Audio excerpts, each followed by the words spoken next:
Caribbean American News Network, the news you report. Let's get to work with the one and only Garfield Oliver, the most loved on Facebook. Tag a friend, tag a hack, share the page.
Caribbean American News Network, the news you report. Let's get to work with the one and only Garfield Oliver, the most loved on Facebook. Tag a friend, tag a hack, share the page.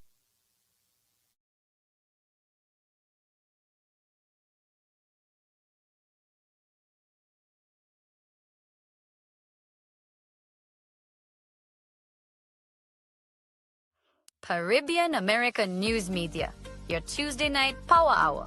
live every Tuesday at 8:15 p.m. on Facebook, YouTube, and GVV TV channel 115.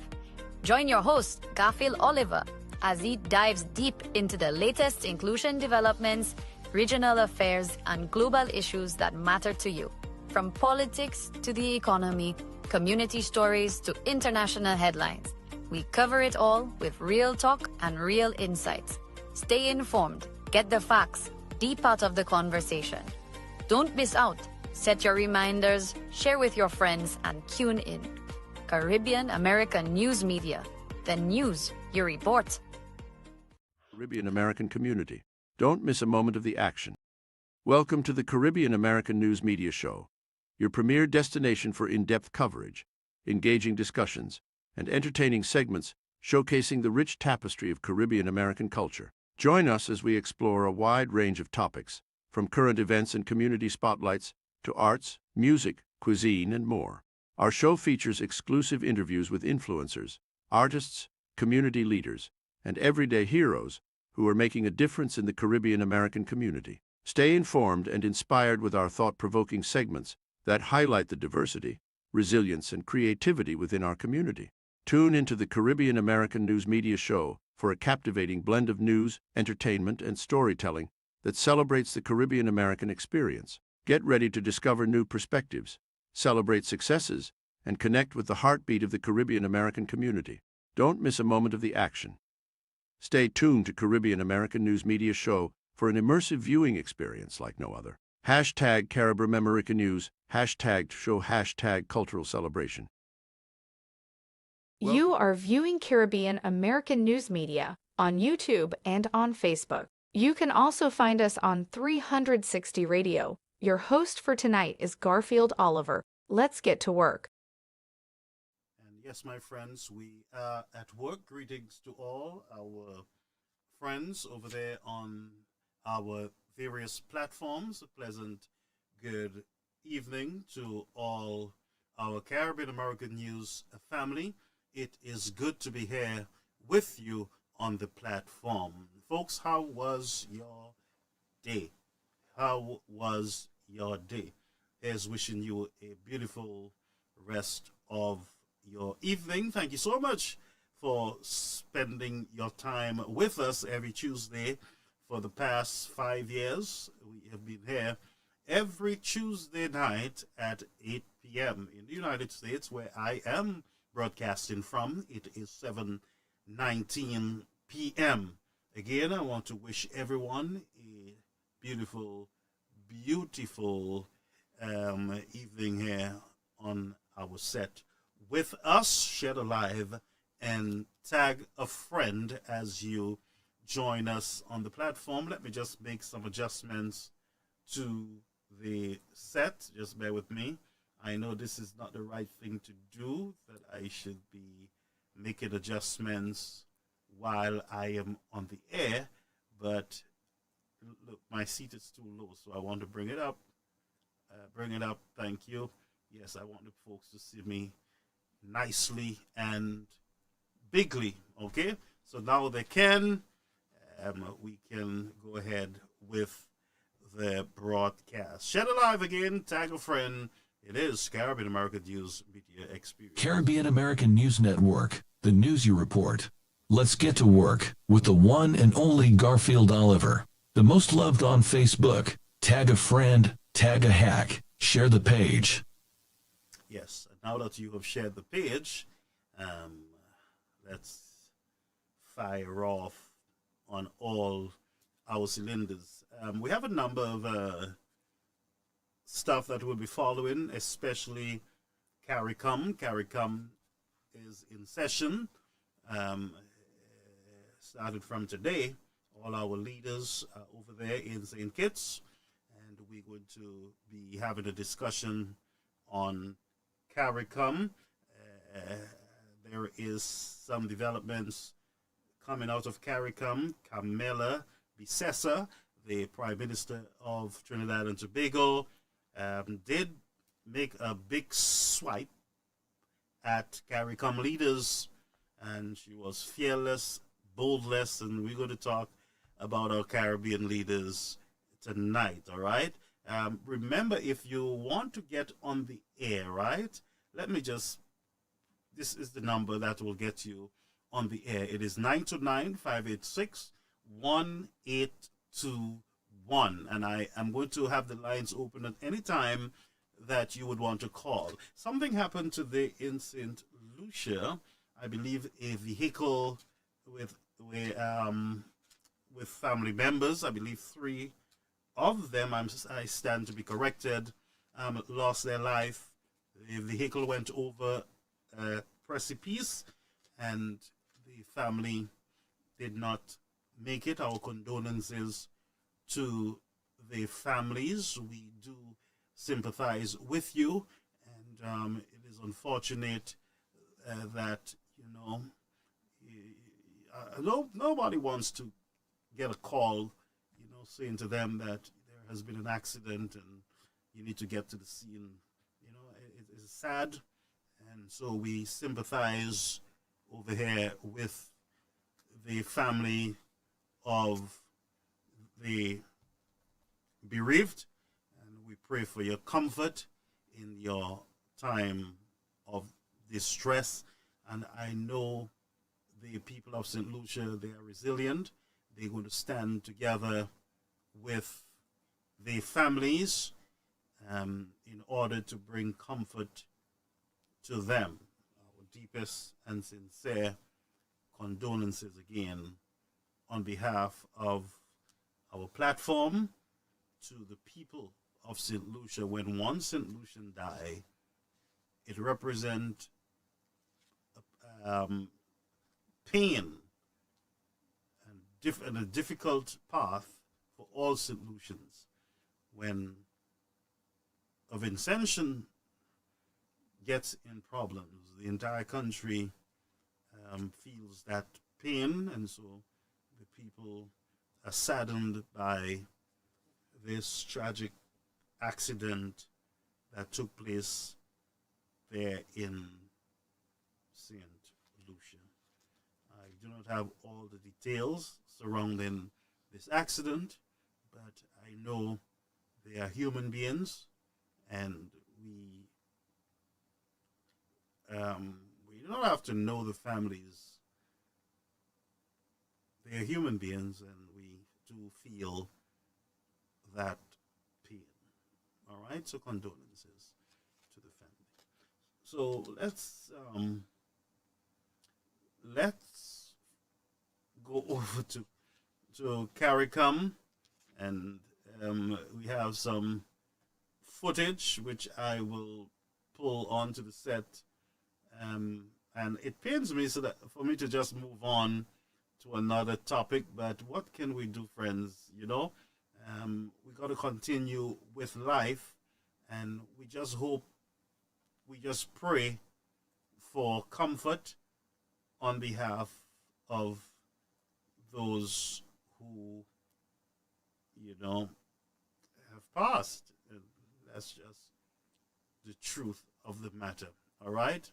So again, our sincere condolences to all the family members. All right. So today, Caricom met.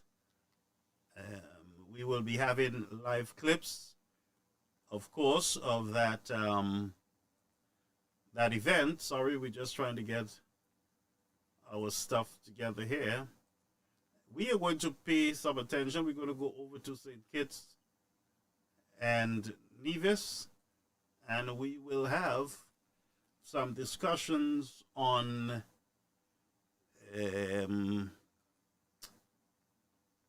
some of the vibes that took place over there. We know that Marco Rubio, the Secretary of State here in the United States, will be in attendance. To address Caricom leaders. Here is Prime Minister of Jamaica, Mr. Holness, heading in to Caricom, St. Kitts. All right. So let's here's another picture just for your viewing. The prime ministers, and we see in the picture there Alva Baptiste of Saint Lucia, external affairs minister, and also we have Dr. Friday and Bissessar, and the president, I believe, of one of these countries, not Belize, but she is just in for 7 months now. The first president of, I forget the country, but we'll figure it out as we go along. So we're going to talk about what people would consider to be the boss lady of Caricom. Now, we know of a lot of boss ladies that have been in Caricom. In time past, we had Eugenia Charles, the Iron Lady. We have in modern times, we have, let me see her name, out of Barbados, Motley, and we have in Trinidad and Tobago, Cabela Bissessar. So, very powerful woman, of course, and I am telling you, friends, we got to watch this space. This woman was bold. Yes. Bear with me.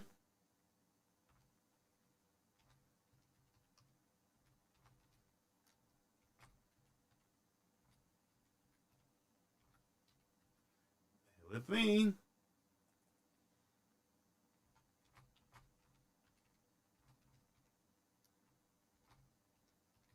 Just trying to put in a password into the system. So we're just waiting for a reload, reset, and we are in. We are in. Good. So we've had, as I said, a number of Iron Ladies in the region, but something happened today at Caricom. So we're going to be back and forth, in and out of the Caricom session for those of you who do not view it. And I am telling you, based on the Caricom session that I've viewed today, we have some powerful leaders, and that's a fact within our within Caricom in the Caribbean. What we are lacking is the one voice and the unity that is necessary for us to stand up against giants like the United States. When I say stand up, you come together as one strong unit representing that region, and you have conversations. All right? You might win some, you might lose some, but you are standing together. Any discussion, we are standing together. At the same time, we are respecting the sovereign rights of each individual country, of course, which are unique in their own ways. Many of these countries have their own problems. They're not the same. Yes, we have a drug problem and a crime problem, a gang problem in all of these countries. But there is something that is much bigger. All right? And so Trinidad and Guyana have had their shares or their share of challenges which the other small countries did not have, of course. And that is the threat from Venezuela, especially with Trinidad and Guyana. Of course, we saw the attempt to take lands that belongs to Guyana by the man or the person that the United States came down and one night took him out of his place and brought him to their land for justice. That is the guy that was threatening Trinidad and were threatening Guyana. We saw something like dead silence from Caricom leaders. We saw, and by the way, Guyana has military, Trinidad has military, and I believe that these small countries without military might should have stood taller with these two countries, because these two countries did not do anything to Venezuela. They're just close border with that country, and so the man decided, look, I want this part of the territory, and there is nothing you can do about it. We're going to take it whether you like it or not. And we saw Guyana standing up saying, not so fast, it's not going to happen. And Trinidad saying, look, we're going to stand with Guyana. If you try anything, we're going to stand up. While, folks, we had Caricom meeting in St. Vincent, patting each other on the back and saying, don't do anything as yet. By the time they turn their back, the threat is still existing. The threat was still existing against both Trinidad and Guyana from Maduro, that was removed by the United States. There's some good and bad, folks, in all this. The good for Trinidad and Guyana is that Maduro is no longer a threat to them. Thanks to who? Thanks to, is it to Caricom? We're going to wait for the drum roll. Thanks to Caricom? Or thanks to the United States of America? And we got to deal with the facts. Tonight we got to stick with the reality in the Caribbean.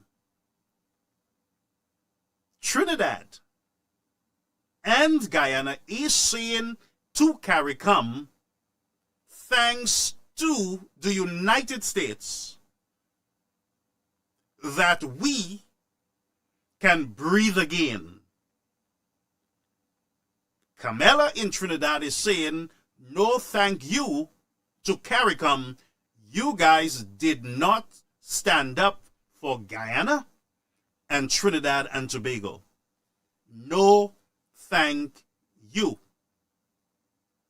And we're going to hear it for ourselves in Kamla Bissessar's own words. She chastised, she exposed Caricom leaders who, based on what she's saying, did not stand up with her. And she said, thanks to Donald Trump, Marco Rubio, and the United States for their intervention. It's coming down. We're coming down to the firepower in the region. And I will show you tonight where and who is supporting the intervention of the United States in the region and why it is happening.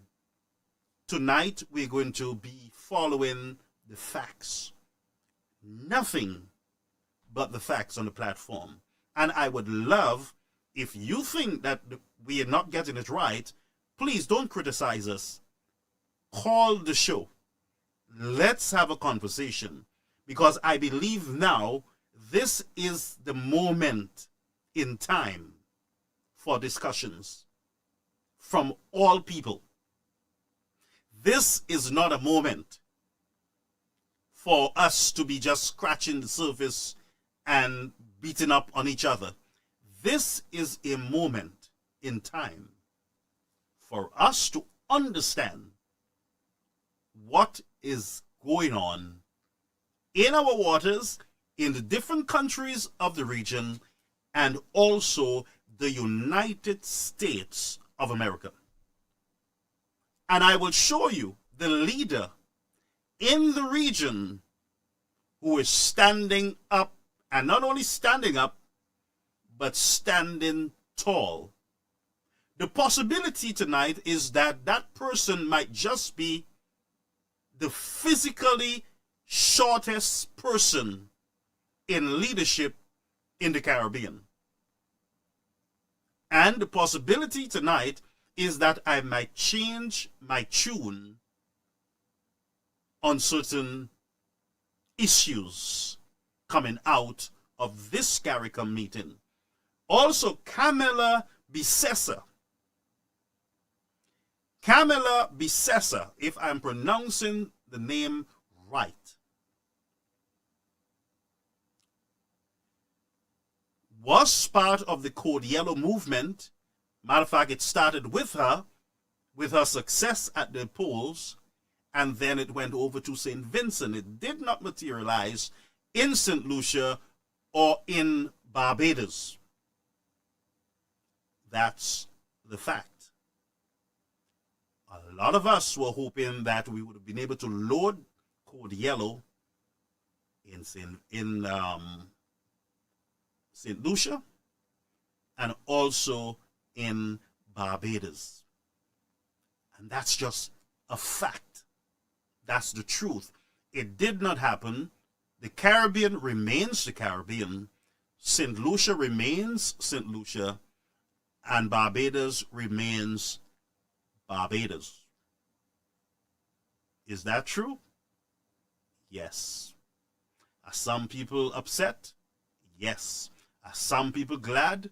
Yes. Life goes on. Move on. That's it. So let's look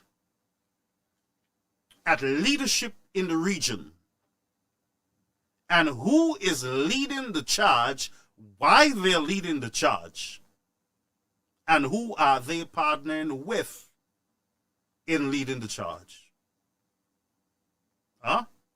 Unpopular position, but yet a position.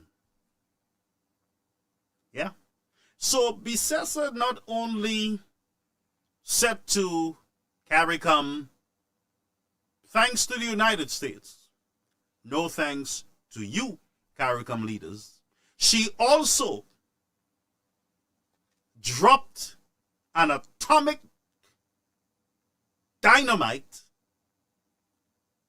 in the arena of a number of politicians, political leaders in the nation, and she scolded them, she rebuked them for interfering in the elections of other countries. We knew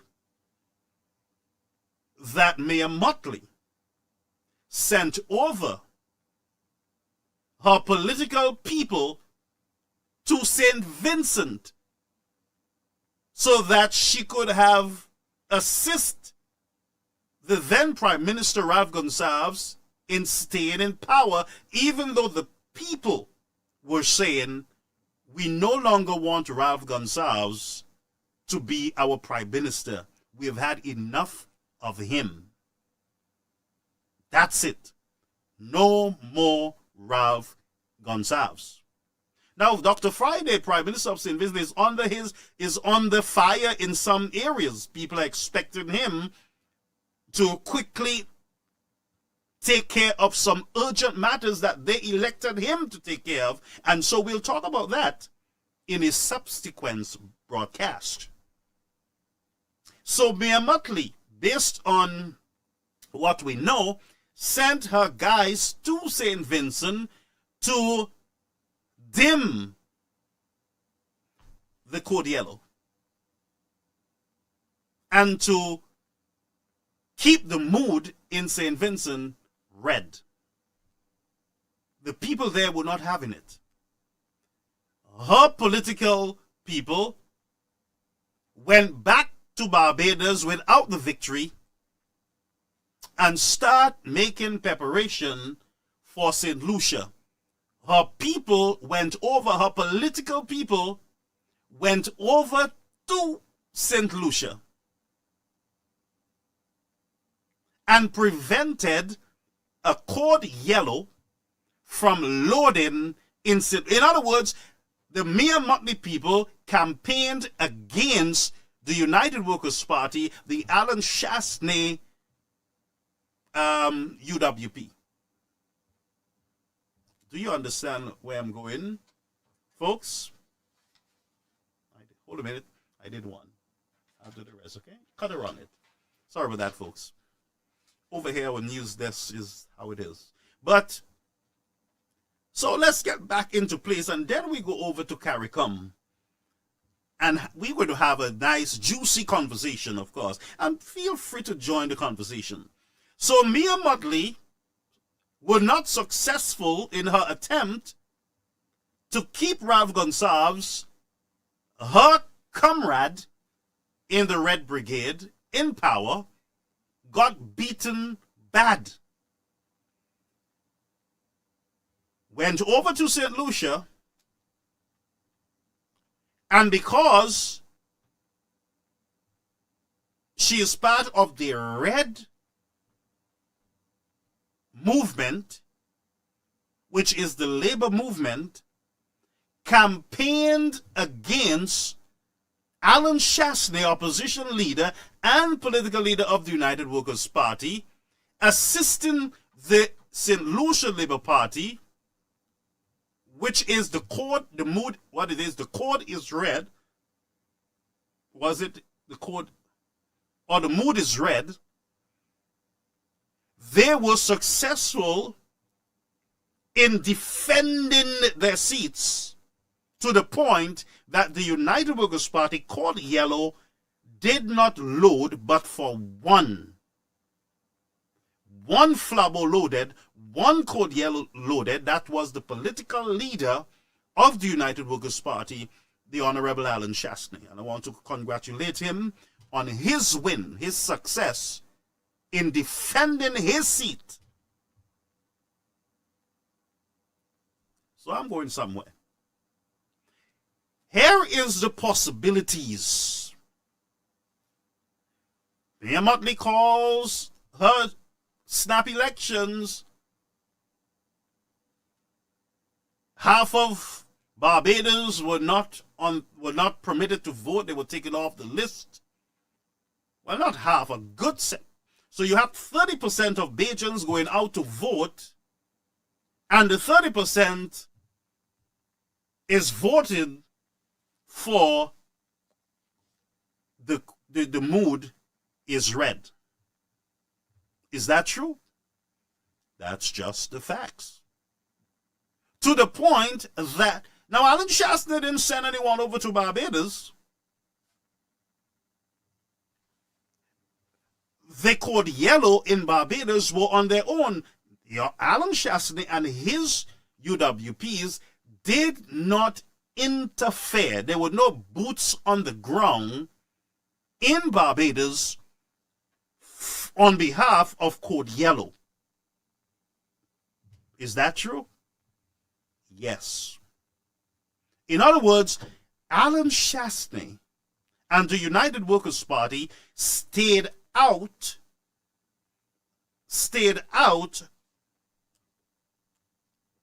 or stayed off the ground there in Barbados. Mia Motley won all the seats. 30% of the voters went out to vote. Majority of Bajans are saying, but I was removed. I am in the country. I have my ID, but I was removed from the polls. I can't vote. And that confusion went on and on and on and on in that country while Mia Motley was sending her lifeguards to rescue Philip Japet and to rescue Rav Gonsalves in St. Vincent and the Grenadines. So while our house is not in order, our voters list is a disaster, 30% of the country are interested in the democracy, in going out to vote, because they're saying, well, what if I go, nothing going to happen. Half of the people not on the list, so Mia Mottley is the Prime Minister. And there are a whole lot of them who are comfortable with her leadership. And that's okay. That's their right. Kamla Bissessar, Prime Minister of Trinidad and Tobago, scolded Mia and her folks. Said that you guys interfered. It's disgusting, disgraceful. You interfered into the political campaigns that just took place in the region. You guys interfered. You campaigned against me. You campaigned against that one. You campaigned against Friday. You campaigned against Mr. Shastney. How do we lead the nation or the region when you guys are interfering in the democracy of another country? You are actively campaigning as the Prime Minister of a country. You are actively campaigning against another leader. Supposing that leader wins that you're campaigning against, how are we going to sing Kumbaya? How are we? And that's what she's asking. How are we going to join shoulder to shoulder to deal with the challenges when you campaigned against me as a sitting Prime Minister? That is what she's saying. So one, you guys didn't stand tall with Guyana and us. Secondly, you campaigned against leaders. And I'm supposed to be here having a kumbaya moment with you guys.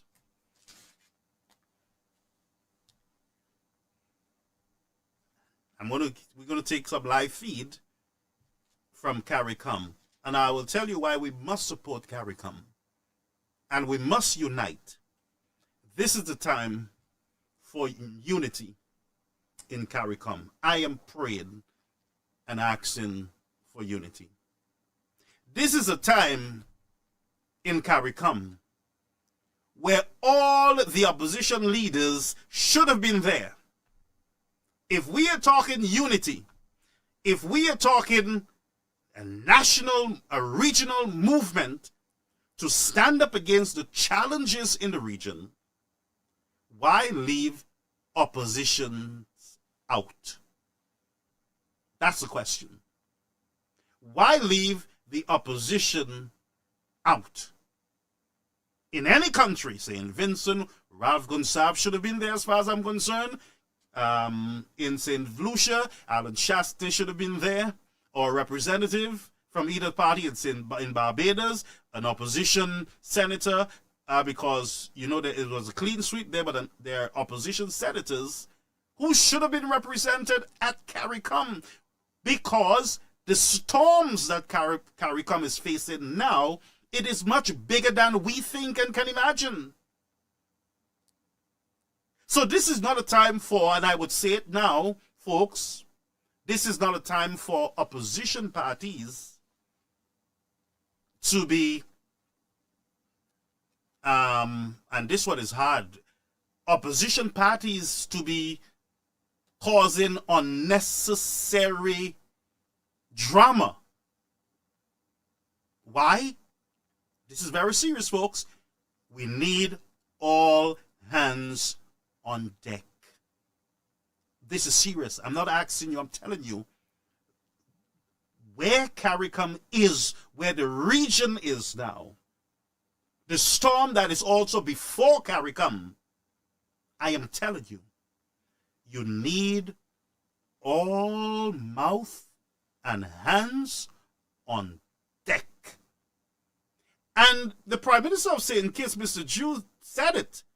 No one is coming to rescue us. No one, he said, is coming to rescue us.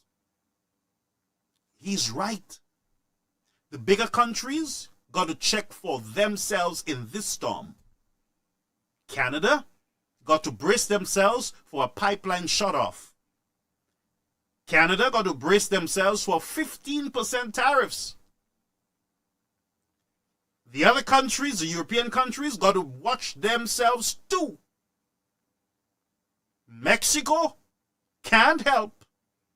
They are in drama right now. Cuba, crippled. Venezuela, under puppet control. We have Russia busy with Ukraine. The United States is like an octopus. Their hands are at the control of every corner of the globe. And the truth is, I would tell you, it is causing a lot of what the St. Lucians would say, roro in the world. This is a globe in crisis. This is a globe in crisis, and the United States is rising up.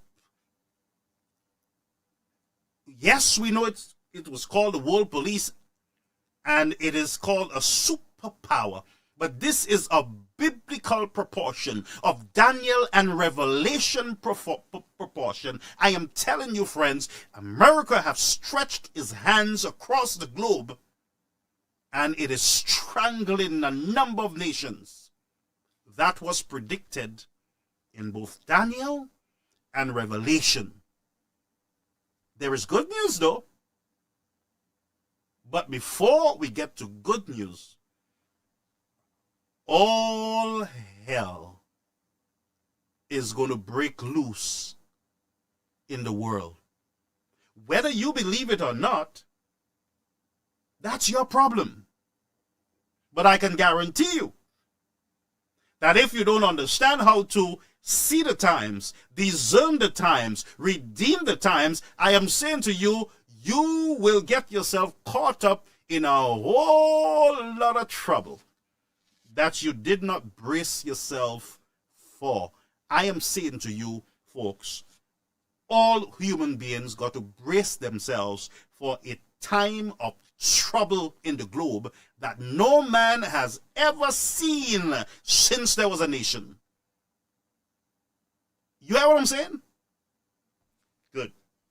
So now that I have said that, I want us to understand, friends, that leadership matters in times of crisis. And I heard that from the Honorable Alan Chastney.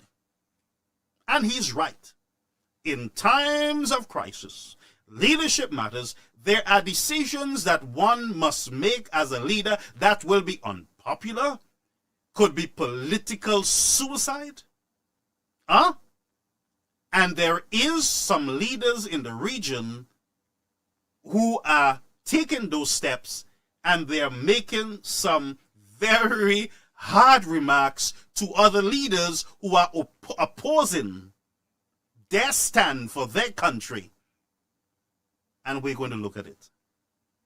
And I want you to pay attention to Guyana, of course. Guyana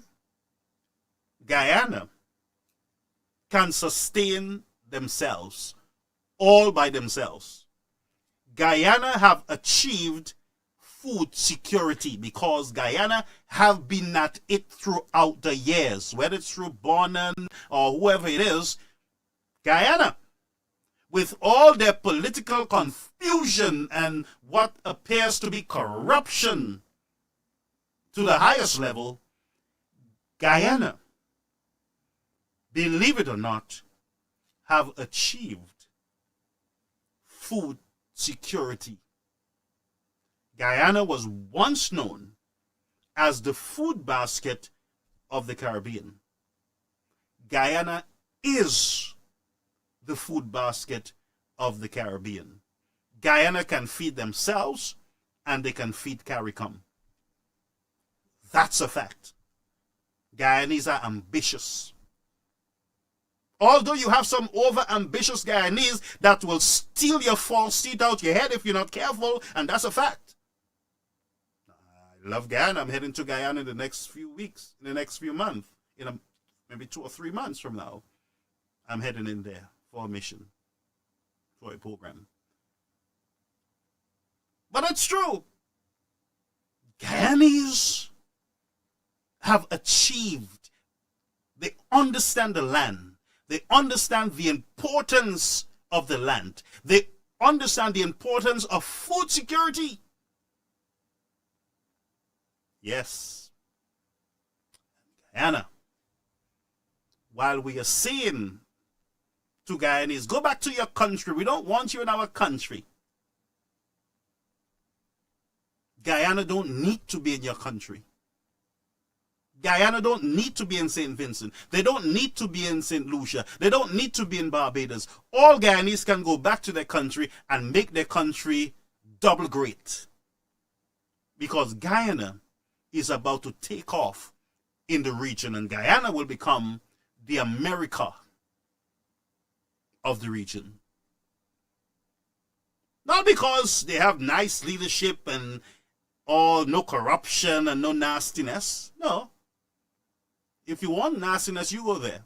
Right now we have a case, my family have a case there in Guyana where my brother-in-law was here, and when he thought he had a house in Guyana renting,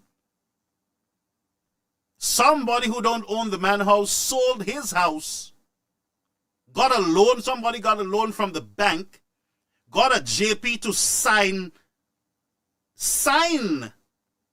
as though the owner is selling the land. That's in Guyana, you know. So when he think he has a house, an entire system stepped in and helped to steal his house. And we won in court. My brother-in-law died.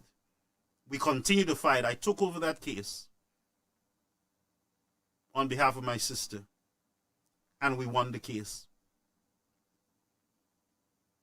So, there's a lot of crookedness going on there. As I said, they will take out your teeth and sell you back your own teeth. Well, some, not all. There's some really crooked ones, and that's a fact. But now we go on. The good thing is that they have food security. They have oil. They have a lot of stuff.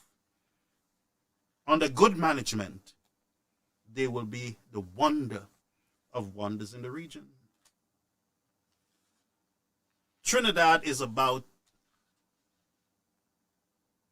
to excel once again. Yes, Trinidad. We have some small countries like St. Vincent, St. Lucia, St. Kitts. These countries are depending on two things for their survival. Tourists, not sustainable. Tourism, not sustainable. Exposed to the shocks on the global stage, not sustainable. Good, but not sustainable.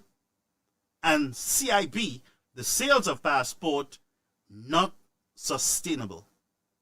So they are depending on two incomes that are not sustainable. As far as I'm concerned, those income are not shock resistance. Is that true? Yes. Why it is not? Why tourism is not shock resistant? One major world disaster. Your airports are shut down. Your seaports are shut down. Your hotels are closed. No income in the tourism sector. That income can be wiped out with one major world event. Nothing can survive. It can recover at some point, like during COVID. But, like Mr. Alan Shaston said, look, we got to exist. We got to open.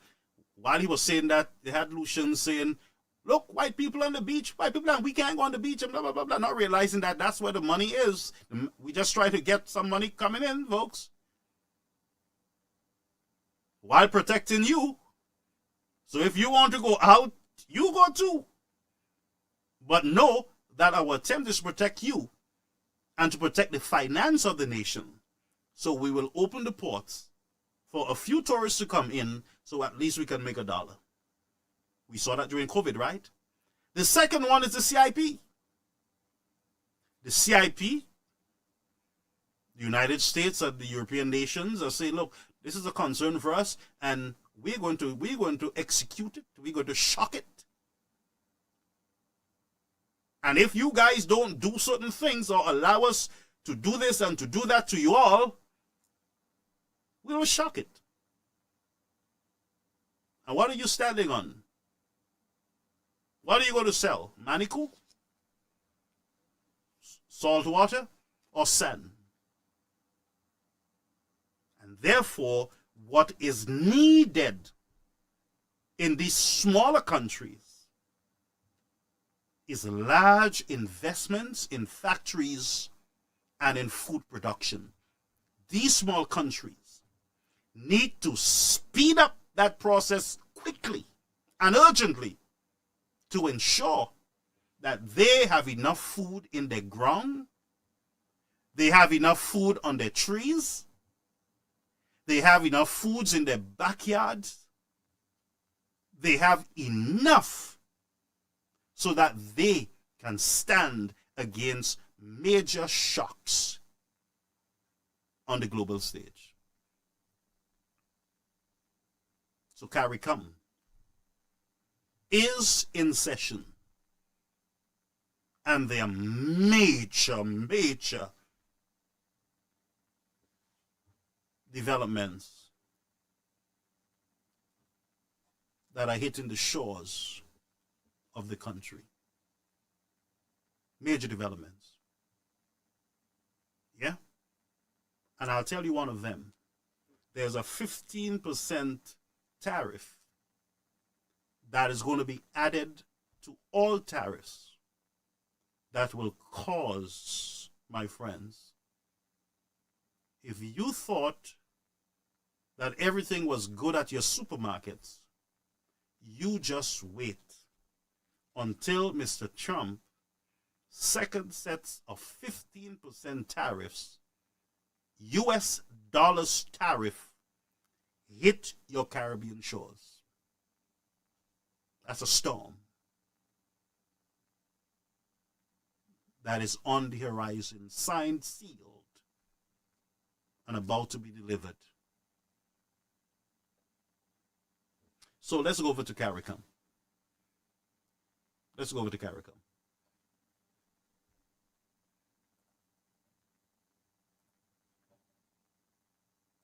For Foreign Affairs, the Kingdom of Saudi Arabia, and you would have already pointed to Dr. George Alombi, who is the Afrexim Bank representative with us this afternoon. We would have seen on camera earlier as well Her Excellency Nora bint Mohammed Al Khabi.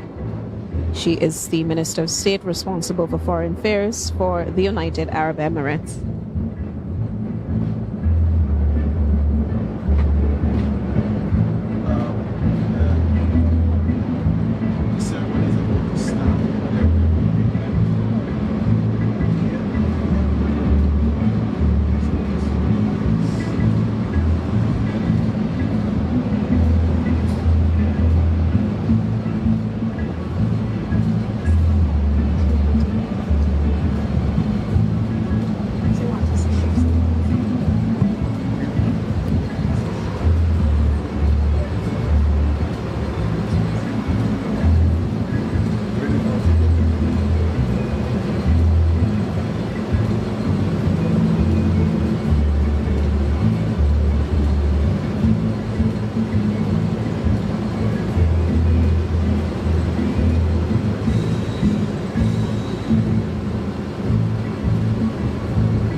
Caricom is getting ready, but we're going to go to some of the speeches now.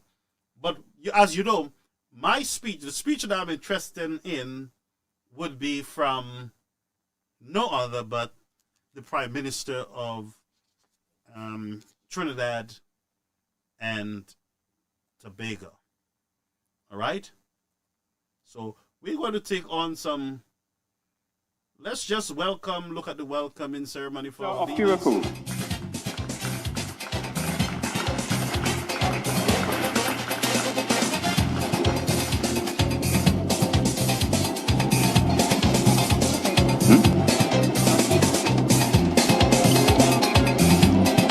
Dr. the Most Honorable Andrew Holness, Prime Minister of Jamaica.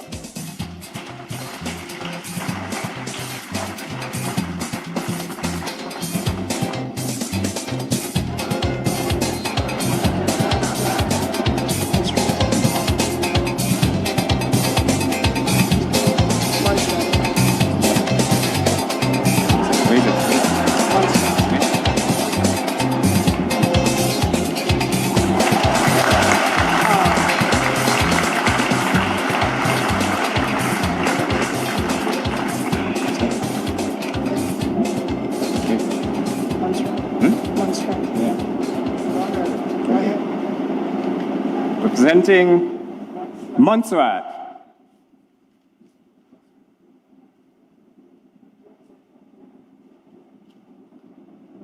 Calling on the head of delegation for Montserrat.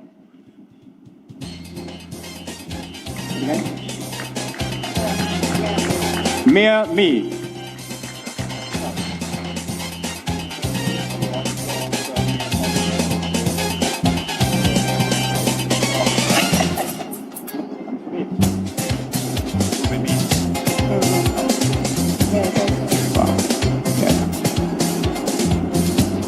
Premier of Montserrat, Ruben Meade.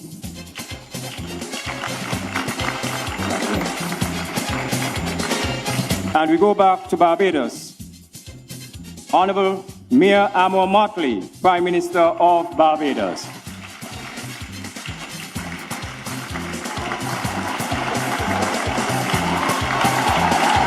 Just landed. Yes. She just landed.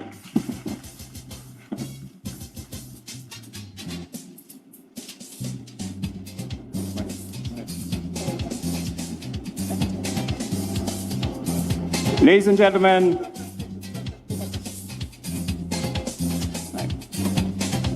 Honorable Jamel Robinson, Deputy Premier and Head of Delegation of the Turks and Caicos Islands.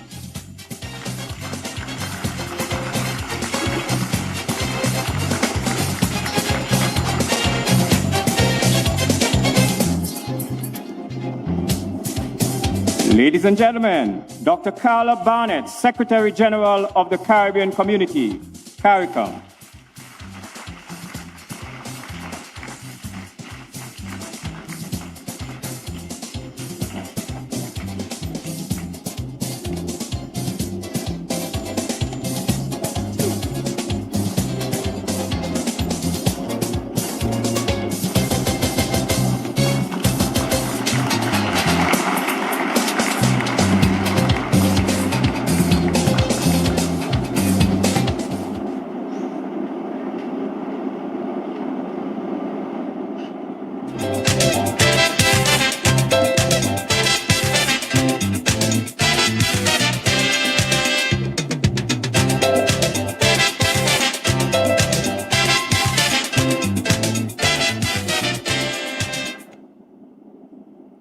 The Honorable Dr. Terence Michael Drew, Prime Minister of St. Kitts and Nevis and Chairman of Caricom. Let us give a warm round of applause for all of the heads of delegation.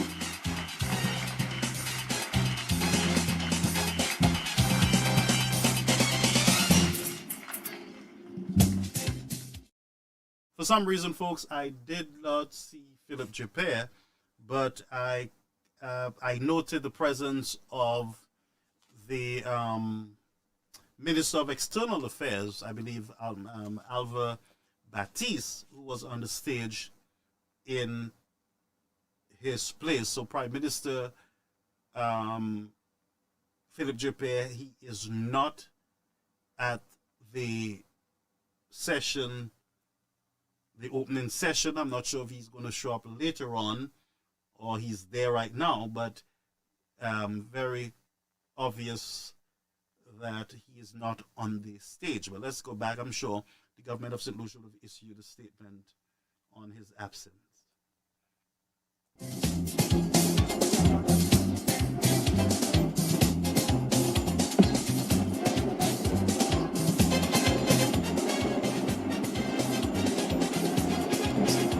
We now proceed with the singing of the national anthem, performed by But Dr. most of the other political leaders are present at this opening session. All right, I believe most of them are there. I saw earlier in the audience Dr. Kenny Anthony. It's good to see Dr. Anthony there. He would have stood on these very platforms with those leaders in the region as Prime Minister of St. Lucia, and I believe he's an elderly statesman, and he is there at the session. I noted that earlier also, but we're looking forward to hearing Miss Kamla Bissessar rebuke to Caricom leaders. Share the live, tag a friend, folks. With God in all our struggles, Saint Kitts and Nevis be a nation bound together with a common destiny. As stalwarts we stand for justice and liberty with wisdom and truth. We will serve and honor thee. No sword nor spear can conquer, for God will sure defend. His blessing shall forever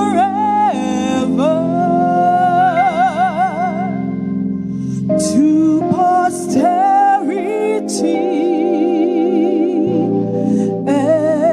extend.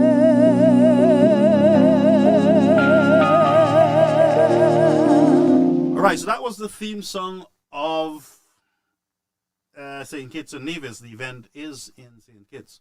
All right, so we're going to fast forward as much as we can.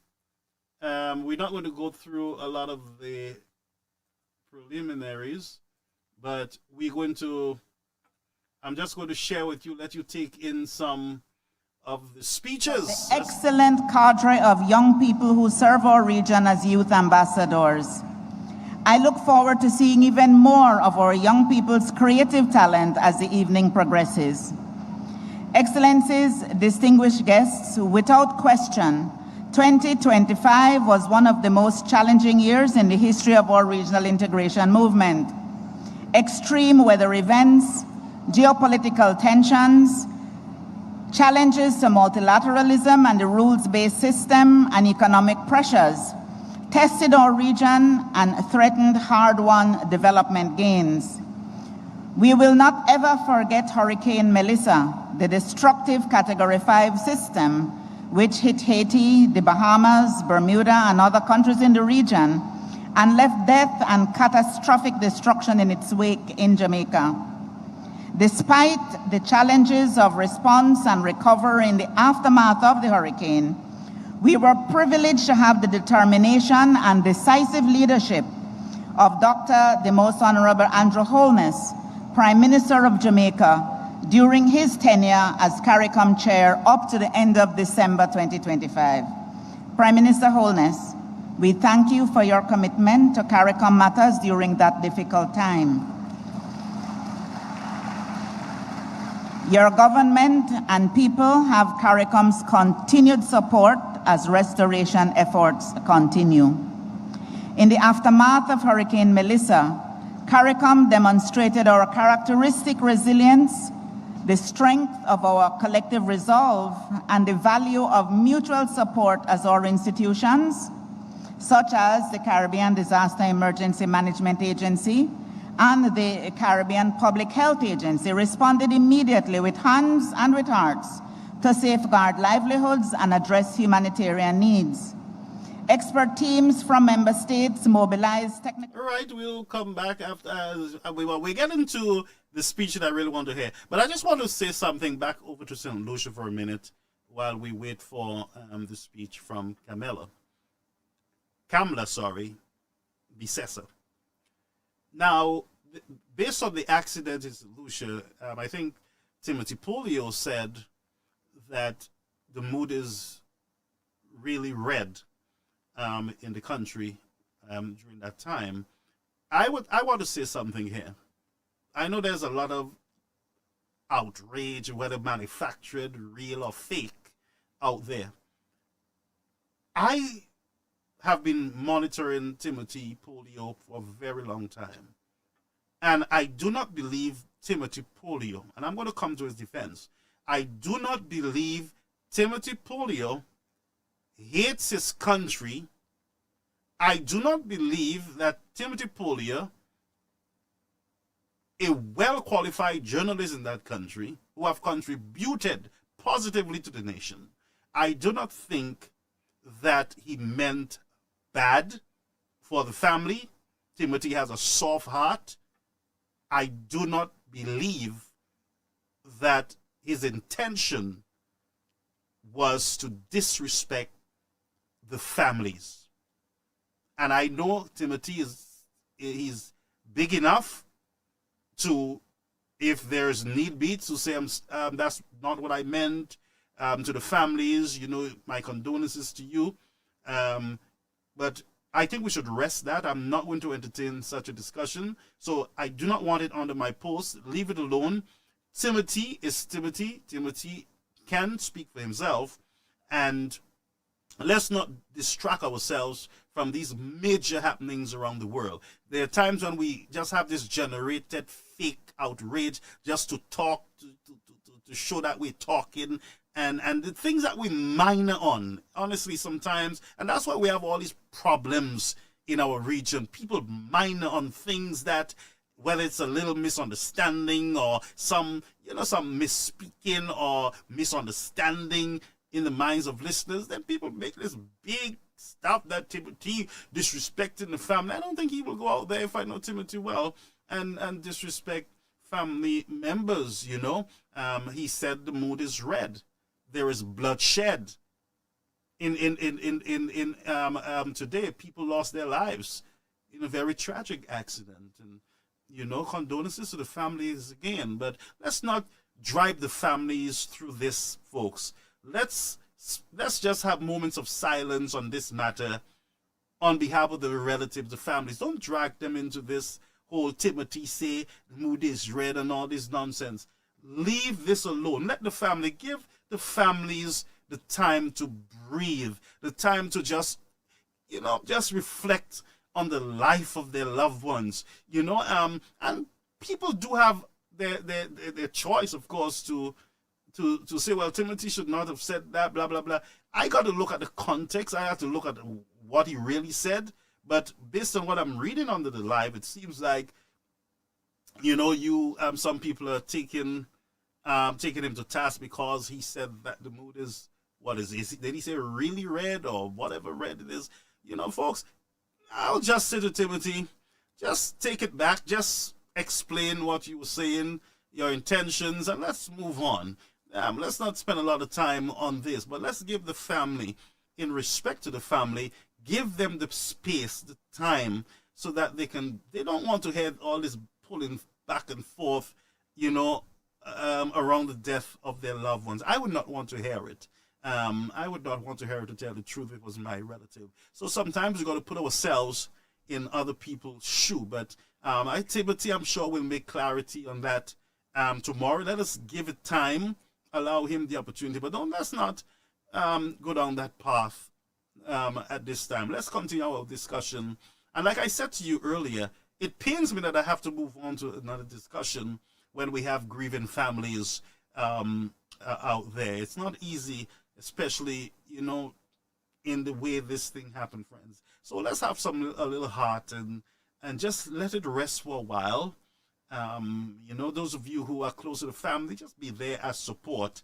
Don't bring up these topics around them. Just let them spend time grieving and reflecting on the memories of their loved one. Very tragic accident, of course. So let's not go there, friends, please. And let's not pull politics into this situation. This has nothing to do with politics.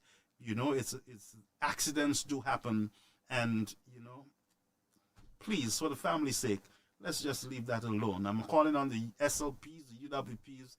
Let's just leave it and give the family the space to breathe, and let's just move on. All right, good. So let's go back to our Caricom session. Okay. 2023, Her Excellency Noura bin Mohammed Al-Kabi, Minister of State in the Ministry of Foreign Affairs, United Arab Emirates, and the Honorable Shirley Botchway, Commonwealth Secretary General. We look forward to their engagements with heads of government. Esteemed ladies and gentlemen, the task before us is formidable but not insurmountable. Our regional integration movement has demonstrated tangible gains in human and social development, foreign policy coordination, security cooperation, and economic development, which have meaningfully improved the lives of the people we serve. As member states build on these achievements, the Secretariat remains firmly committed to maximizing the skills and experience of its staff members and other variable resources with which we have been entrusted. Caricom citizens from every walk of life, in every corner of our community, are looking to us to fulfill the commitment we made as... All right, so we're getting there, folks. We are getting there to Kamla. Let's listen to some from the outgoing chair of Caricom, that is the Prime Minister of Jamaica. Differences in national perspectives are portrayed as fractures, threatening the regional project. I submit that they are nothing of the sort. While there are undoubtedly circumstances where one voice has and will work for us to great effect globally, variations in national perspectives is not a liability to be feared. It is a resource to be harnessed. The measure of our integration should therefore not be uniformity of position, but effectiveness of cooperation. Indeed, our diversity of economies, political traditions, development strategies, and governance approaches is one of CARICOM's most underappreciated strengths. Each member state functions as its own laboratory of democracy, able to test policy innovations that others can study, refine, and adapt. This is not divergence. It is distributed regional problem solving. I offer Jamaica's approach to security as the first example. For decades, we have confronted levels of violence, more severe and more persistent than elsewhere in the region. It has forced... All right, so that's some parts of Mr.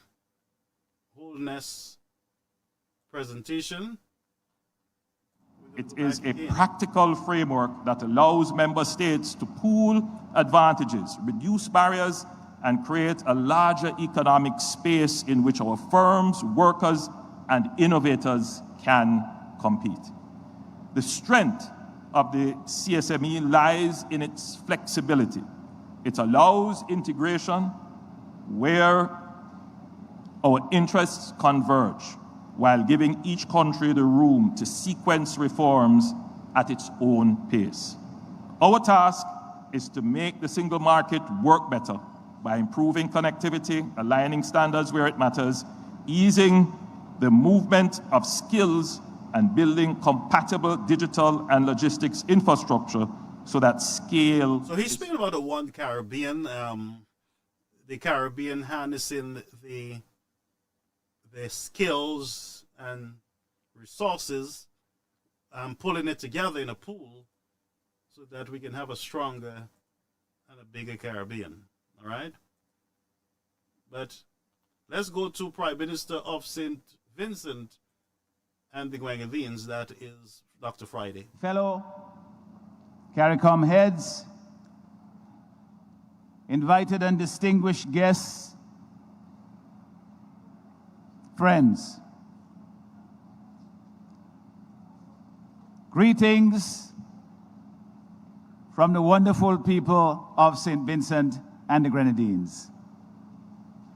I am delighted to be here at this vitally important event at such a critical time for our region. As we know, or many of you may, we recently had elections in St. Vincent and the Grenadines, and a new government of the New Democratic Party was elected. The first change in government in almost 25 years. And the people gave us a clear mandate to govern. It was an emphatic win. So here I am. As a new head of government, a new face at this conference,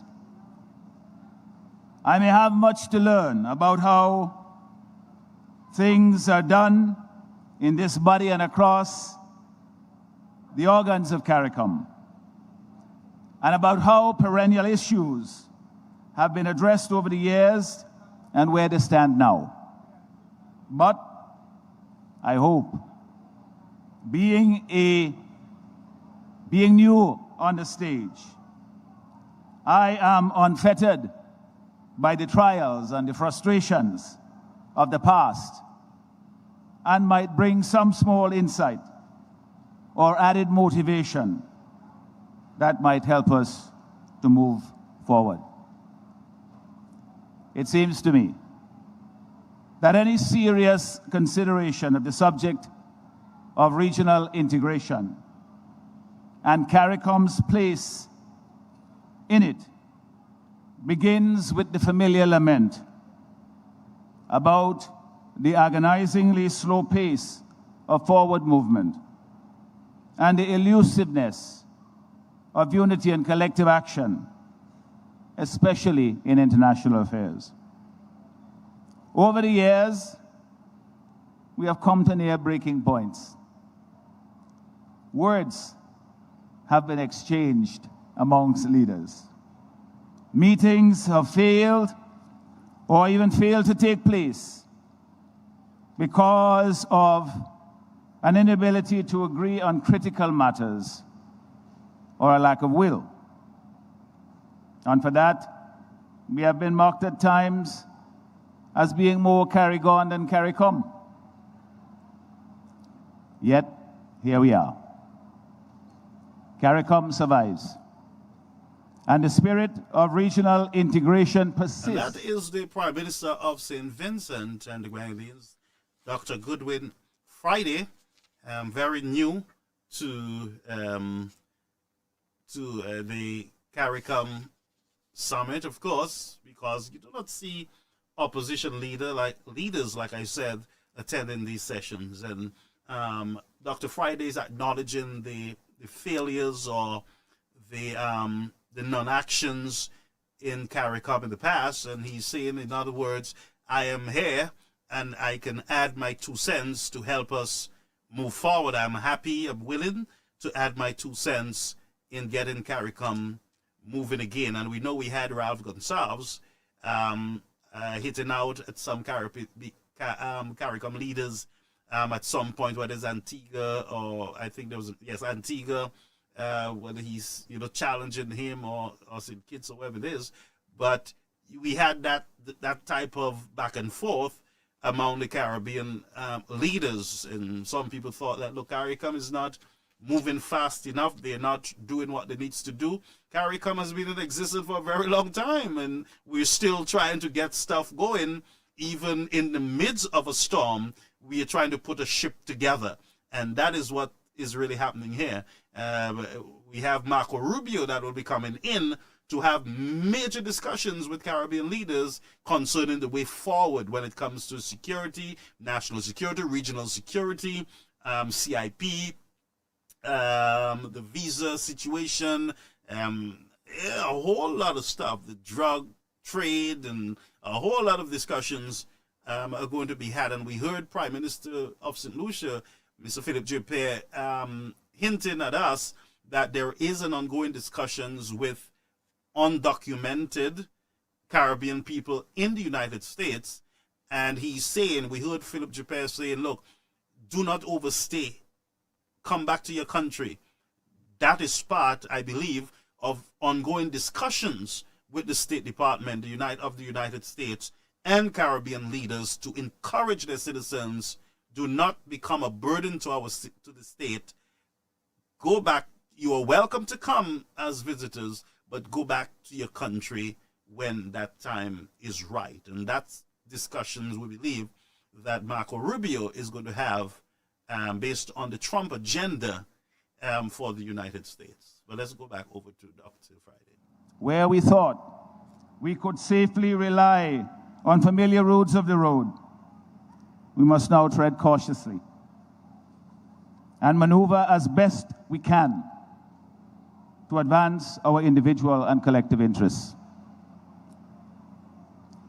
Friends, our persistence on the path of regionalism, no matter the challenges, is the best way forward.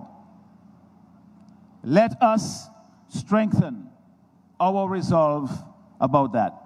And I want you to understand, folks, that the conservative parties have not been successful in a number of elections, whether it's St. Vincent, St. Lucia, just the last 2 election cycles, of course, have not been successful in becoming the government. So what you've had in Caricom is a labor administration, actually, as head of the Caricom states. Now you have Kamla, who is conservative. You have Dr. Friday, who is a conservative, coming in, and you have Jamaica Prime Minister, who is, I believe, a conservative government managing. They're coming in now. So we have 2 new in this Caricom session, 2 new conservative government coming in. Yellow, in other words, code yellow. Remember, you have mood yellow, and then you have code yellow. So yellow is coming in, and you got to look at the expression when code yellows are making their presentations, because they have a different they're seeing different paths to making Caricom work. And of course the labor administrations are saying that, well, this is the best path to get into where we want to be as regional governments, of course, different political parties, but here is a way forward. So Friday saying, look, as a conservative, government, we have an approach too that can help. And Kamla is saying, look, you guys have not been doing too well in the past, of course, and will need to change. That's what the conservative movement is saying. And we saw in Caricom where there was an attempt by the Mood Red governments to keep the Code Yellow, the conservative governments, out of leadership, so you would see them collaborating and sending over troops like Mia did in order to help cement that labor leadership within in the region. And so we saw Kamla, we will hear her soon, condemning that move in the region. In our respective countries. Clearly, we must do a better job of engaging our people in the affairs of Caricom. What we do here and in other forums must not only be about them,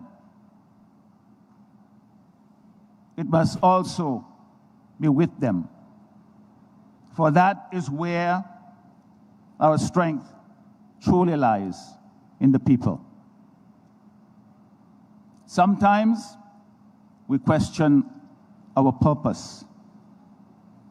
But let us resolve that when there are doubts, they be only about how and never about whether we go forward.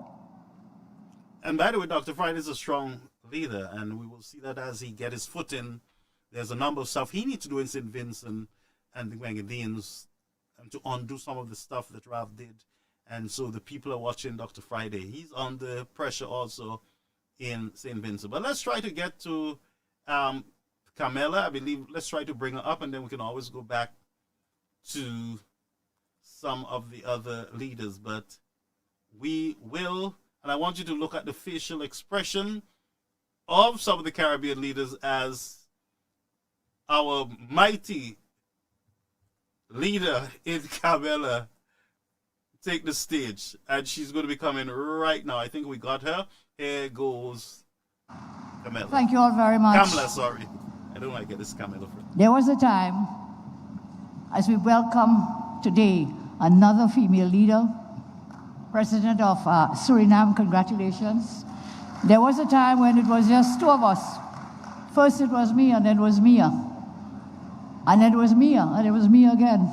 And now it's me again. So thank you all very much as we join with our female leaders at this Caricom Heads. I just want to give you a short moment of some light relief. I'm not a great comedian, but I'll try. So thank you for your introduction. Mia, you remember, as Ministers of Education, we would go to schools and give speeches. And so we'd get the introductions there. So one school decided they will not use an adult to introduce me. They would use a little boy. He was just 11 plus, just wrote the exam and went into secondary school. So he comes to the mic and he says, I am not going to make any long, boring speech. My job here is to introduce Kamla. So I'm not making that long, boring speech, but here's the person who will make that speech. Kamla Persad, Bissessar. Prime Minister Drew, thank you for your hospitality, the warmth that we received here in St. Kitts. And you well know it's not my first visit. I had the pleasure to work here with Mia. We were both young budding lawyers then. We are still budding lawyers, but we did work together here in St. Kitts, and I'm very happy of the warmth we receive from you, Prime Minister, and your family, and of course the people of St. Kitts and Nevis. Fellow Caricom heads, dignitaries, distinguished guests, I welcome for the first time to a Caricom meeting from one Twin Island Republic to another one here, Trinidad and Tobago, Chief Secretary Farley, the Chief Secretary of the Tobago House Assembly. Please welcome him. For the first time, we have a Tobago representative in the Caricom.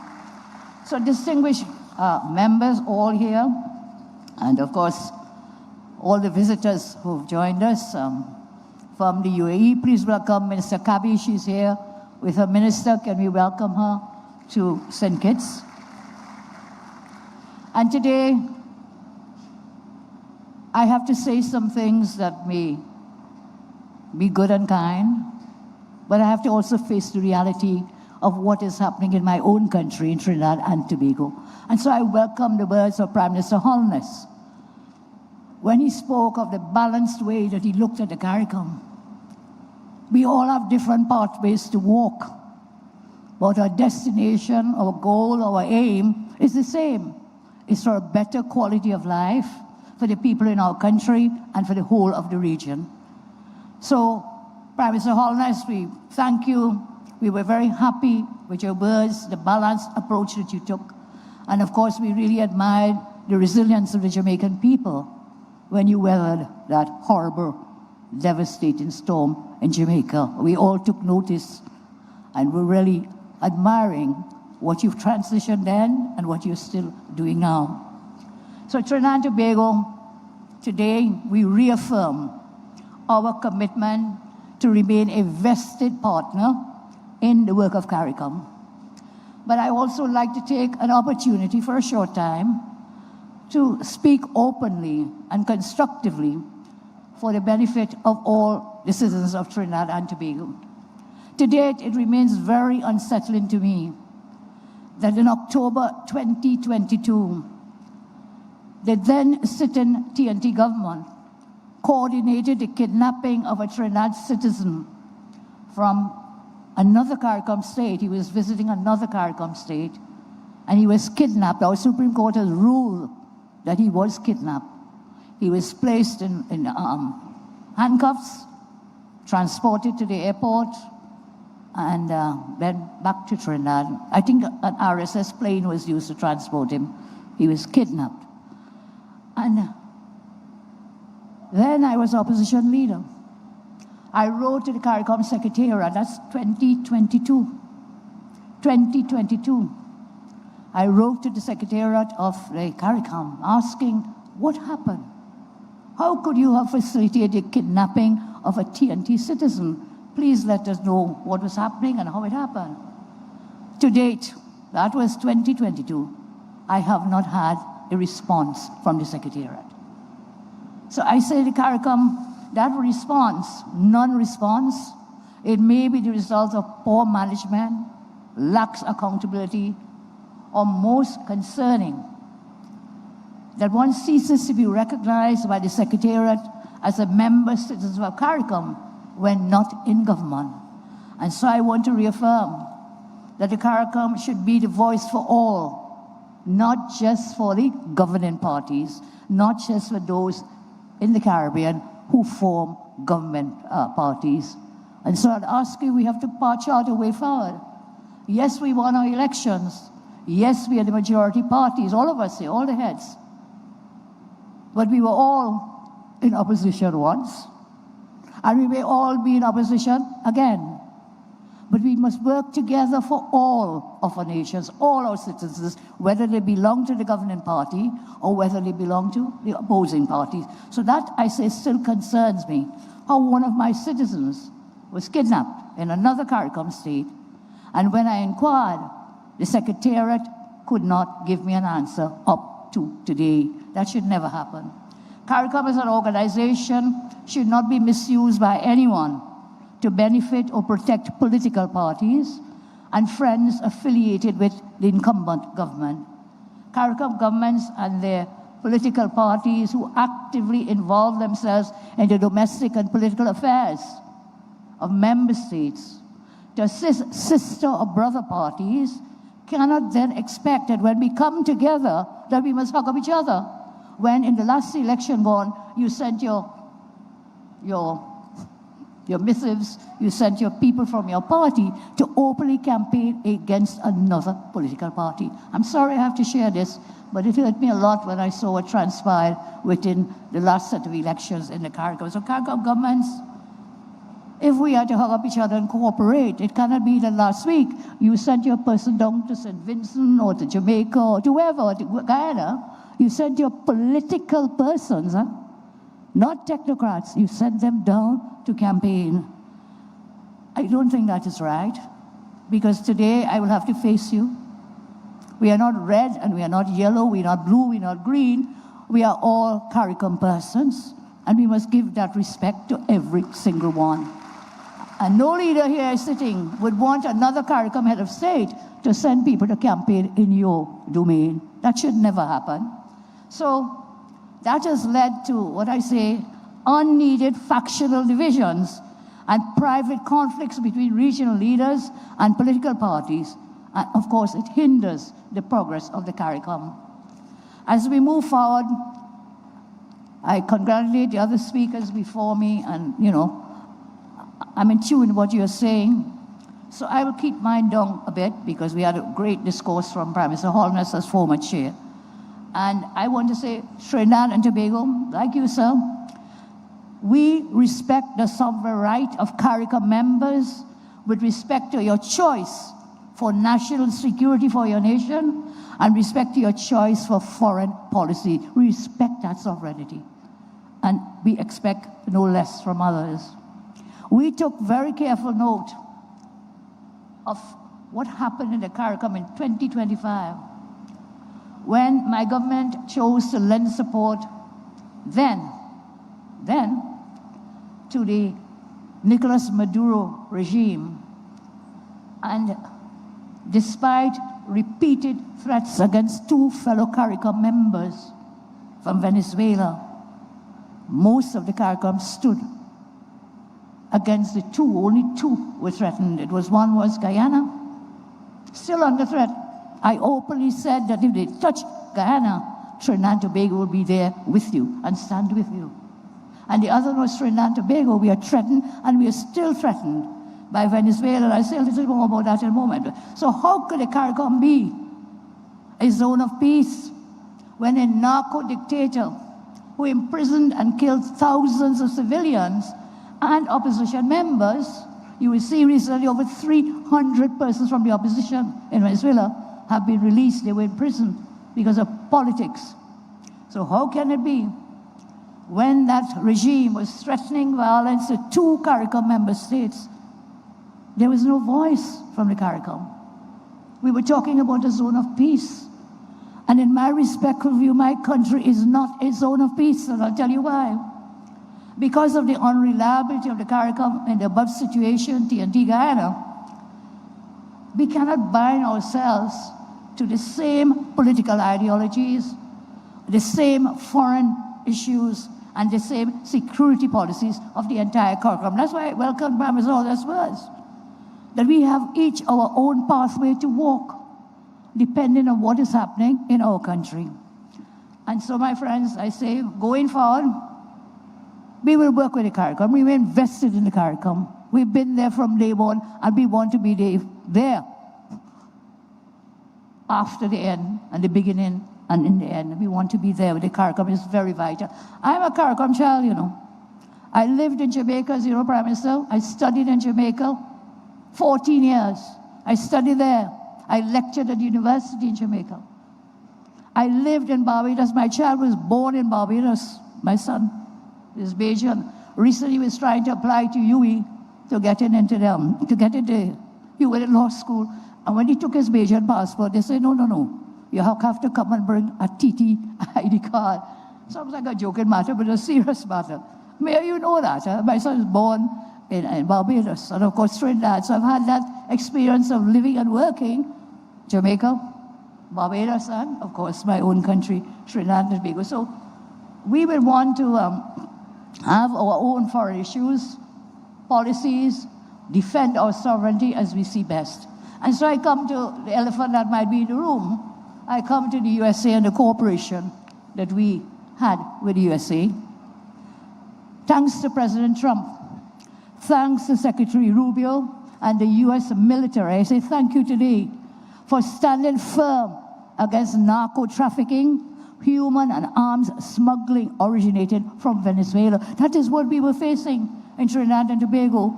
Maybe some of you other islands in the Caribbean, your nations do not have that level of illegal migration and, of course, the crime. So in 2024, Crime was being treated as a public health gimmick. It was dubbed a public health issue. It's not a public health issue. Because of the crime, you're not alive to get any public health. You're dead. That's what the crime is like. So don't talk to me about a zone of peace when I will tell you, Trinidad and Tobago, 1.4 million people. We recorded 623 murders in 1 year, in 2024. And 40% of those murders, they were gang-related, driven by narcotics, by firearms from smuggling from Venezuela, and gangs coming out of Venezuela and mingling and mixing with gangs in Trinidad. In 2025, change of government, change of policy to treat with the drug cartels and the gangs as violent terrorist organizations. The military action by the American military in the Caribbean caused, you know what happened in our country? Caused our murder rate to decrease by 42%. You know what that meant? There were 257 less murders in TNT. I can say thanks again to President Trump. And thanks again to Secretary Rubio, Marco Rubio. I thank them and the U.S. military for the cooperation and what they shared with us for national security matters. Maybe in your islands you don't have the kind of crime we have. I know Prime Minister Housen, as we tried to pass the Oswald bill in Trinidad, we were not as fortunate as you in the parliament, but I know you have done well with your murder rate. So some of us, the crime is so bad, I cannot depend on just my military, my protective services, and certainly from you in the Caricom, many of you do not have military or large police services to help us down there. So again, I repeat, you know, Trinidadians are saying, who vexed lost? But we gained from the help, I'm saying, that military help, and I will welcome them again. So we changed the policy, and we were able to bring those murders down by 42%.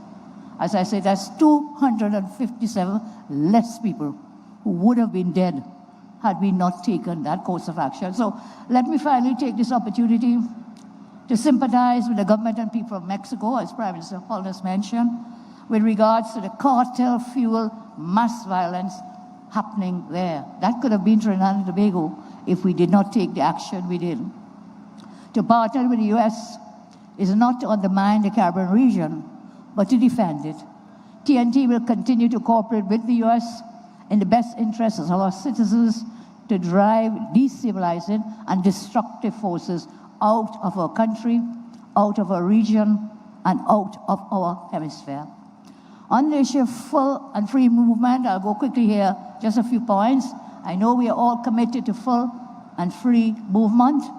I know several Caricom islands are moving forward with that. But in Trinidad and Tobago, again, illegal migration is a big problem. It has been left to flourish not just in TNT, but elsewhere.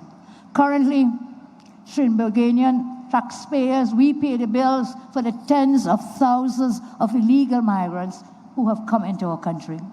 It has put an enormous strain on our health services, government services, financial resources, and we are working diligently to resolve this illegal immigration crisis that we have. Again, many of you may not have it, but Venezuela is just 7 miles away from us. And we're going through right now to try to identify and do a registration exercise because there are thousands of them who are a drain on the taxpayers of Trinidad and Tobago. So at this time, I will say the greatest respect, Prime Minister Drew, Trinidad and Tobago, we are fully committed in principle to the full and free movement, but we have to deal with the thousands of illegal ones I already have in my country. So I will say, not at this time, but we agree in principle to full and free movement. And then there's the global focus on Cuba, right here at our Caricom. Let me remind me and us, every single leader in this room was elected by a free and fair democratic election. Everyone in our countries. And so I ask, why do some Caricom governments and political parties believe that they and their parties and their supporters should have the right to contest democratic elections to choose them as leaders but the Cuban citizens have no right to free and fair election. And whilst I talk with you, Prime Minister Holness, I empathize with the people, the good people of Cuba, but there's a regime that's a dictatorial one, and none of us want that in our country, not one of us. Otherwise, we wouldn't be here today. We were all elected by free and fair elections. And so we cannot advocate for others to live under communism and dictatorship, but we want to live here in our Caricom region under democracy and capitalism. That's an oxymoron, it's a contradiction. For ourselves, we want free democracy, but hey, tell the Cuban people, okay, we feel sorry for you. It can't work. And as you said, Prime Minister Holness, we have to find a mechanism for the humanitarian efforts of the people of Cuba, but at the same time, we cannot, and I will not, Trinidad and Tobago will not support a dictatorship in Cuba or anywhere else. We will not support it. What we do, we support regular, free and fair democratic elections in a multi-party system. All citizens must have equality before the law. There must be the rule of law. There must be majority rule and minority rights. We must have the separation of powers and the checks and balances. We must have accountability and transparency. We must have freedom of expression and association. And for us in Trinidad and Tobago, we must have capitalism. We will not support dictatorships. I turn to Haiti quite briefly. In Haiti, democracy continues to be under threat. For decades, we have been saying, as Rudder, the Calypsonian Trinidad, he sang, Haiti, I'm sorry, Haiti, we are sorry, and we are still sorry decades and decades after. Armed gangs, political collapse, food insecurity have converged to overwhelm democracy and create a protracted emergency. We in Trinidad and Tobago, we support the United States and Panama's proposed gang suppression force to subdue violent gangs and to help restore order in Haiti. We are committed to sharing the burden with the US and Panama and other willing countries to assist the gang suppression force in bringing peace to Haiti. We have to come together to help them.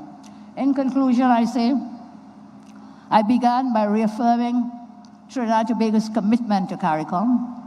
In that spirit of regional partnership, we warmly invite member states to encourage their nationals to take advantage of the new educational opportunities in Trinidad and Tobago. We have established, we are working on it now, we had built it 10 years ago, it was shut down, the South Campus of the UWI. We welcome all students from Caricom. We want to open it in September in the new academic year. So we welcome Caricom students to come to us for those additional spaces at the UWI. And in addition, we have reopened the Couva Children's Hospital, and we hope to get some help from the UAE. They're here today. We met with them, our delegates met with them for a full opening of that Couva Children's Hospital, which we open up as well. A state-of-the-art children's hospital we open to all citizens of the Caricom. Please come. We have a campus. Education is a passport out of poverty. Take advantage of that extra campus, and of course, the spaces and the beds at the Couva Children's Hospital. We look forward to collective coordination and cooperation whenever and wherever our policies and initiatives align with those of the Caricom. However, as I close, I say TND will put our national interests first. Our citizens will choose our path forward. And so, let us all move beyond words. I had a joke with some of my staff who were here, the famous NATO, no action, talk only. Let's not continue all the talking, and let's what you did for the theme, beyond words, action today for thriving, sustainable Caricom. I thank you very much, and may the good Lord continue to bless each and every one of you. Thank you. All right, so that was, let me just put I want to mute something for you to see. Bear with me, folks. Look at this. This is a muted picture of the leaders after Kamla's speech. Now let's see if we can. Let's hear it for Prime Minister Persad Bissessar. Let's see if we can blow it up. I think I just performing all access to Our next Bermuda. act, performing We Is We, the first female to capture our national senior Calypso Monarch title, I a think we four-time senior Calypso Monarch, widely known, Soboike. Just bear with me, folks.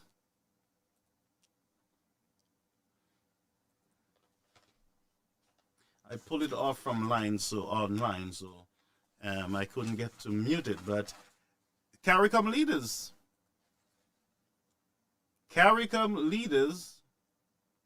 were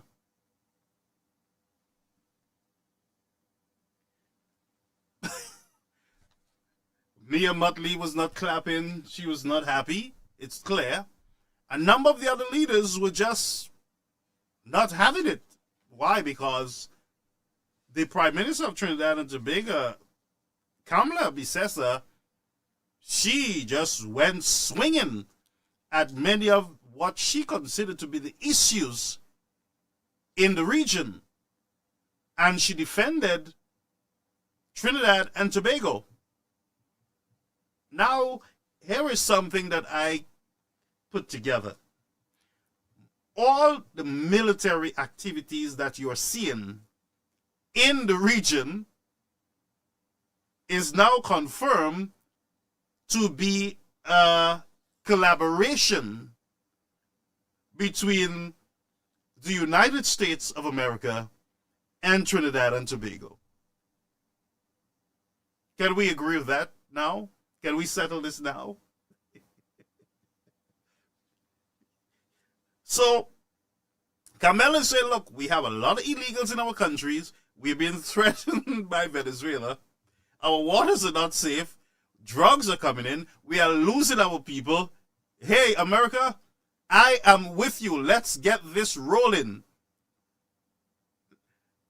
What she did was abandon Caricom for a moment in defense of her country. Now, let's just speak the reality. Let's just deal with what is before us. So, Bissessar took a stand based on what she's saying is happening in her country and rejects what Caricom is saying to Venezuela. We love you. We stand with you. Let's have protests in each country. You're a good government. Blah, blah, blah. But she said, no, not so fast. Caricom leaders, I am throwing you guys under the bus. I am going to stand with the United States to clean up my country, to help me clean up my country, clean up my waters, clean up the threat. And you guys keep talking. Who vex, lose. That's what she said. Who vex, lose. Wait. Whole court conference La Pabo right now. Hold. Let's take this slowly. I know we gotta go. But this is big. This is real. This is the shortest prime minister, but with the loudest baton, the biggest baton, and the loudest voice, saying to the other leaders in the Caribbean, you keep talking. While you are talking, my people are dying. That's what she's saying. A matter of fact, in 2022, I was in opposition. I wrote You Caribbean concerning one of our citizens in Trinidad who was arrested in one of your countries, and up to today, nothing. This is Kamla using the opportunity to, hey, we are here in one place for the truth. Yeah? So she's saying, you guys have no action. Therefore, I have a responsibility. I took an oath to Trinidad and Tobago that I will defend it from threats, domestic or foreign, internal or external. And here is a woman who took the unpopular decision. Remember, just last week we were asking who is cooperating with the United States in the region for this. Here is some of the answers coming together. Kamla is saying, we are cooperating. Thank you, United States. Thank you, Donald Trump. Thank you, Marco Rubio. Our streets are getting safer. Our country is getting safer. We can breathe again. No thank you, Caribbean. A matter of fact, who vex, lose. That's from Prime Minister Kamla Bissessar. She is not willing to be part, based on what she's saying, she's not willing to be part of any dysfunctional talk. She is about action. That's what she's saying is about, and that's what she's doing. That's what we're seeing. All the bombing and the drama around Trinidad and Tobago. She is cooperating to keep her streets clean. That's what she's saying to us. And again, she said to Caricom, toof, keep talking. And I also got from her, folks, I'm not sure if you guys are listening to what she's saying. Here is what she's saying. One, the first thing she said, I am with you guys. Basically, I am with you guys. Yes, I'll be part of this whole Caricom business. You guys don't have armies. You guys don't even have a big enough police. So I understand. I am even willing, if Venezuela had tried anything with Guyanese, I was willing to get my army and military over to Guyana to give them aid. So I standing with Guyana. Do you know actually what the CARICOM leaders were doing? Talking.